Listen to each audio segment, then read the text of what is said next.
धर्मावर प्रेम कोणी केलं होतं? धर्मवीर संभाजी महाराजांनी हे धर्मावरती प्रेम केलं होतं. अहो किती प्रेम असेल धर्मवीर संभाजी महाराजांचं या आपल्या हिंदू धर्मावरती. महाराज आलमगीर औरंगजेबाच्या दरबारात ज्यावेळेस संभाजी महाराजांना नेलं होतं ना, त्यावेळेस आलमगीर औरंगजेब संभाजी राजांच्या समोर येऊन उभा राहिला होता.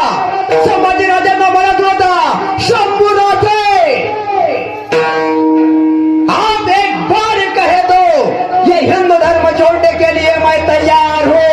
अरे कळला असेल छावा संभाजी राजा, हे आलमगीर औरंगजेब तू थांबलास आमच्या मुखातून एक माफीचा शब्द ऐकण्यासाठी.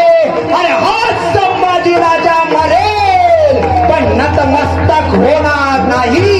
हे कोण्या आयड्या गैऱ्याचं रक्त नाही, हे रक्त आहे शिवछत्रपती शिवाजी महाराज. हे रक्त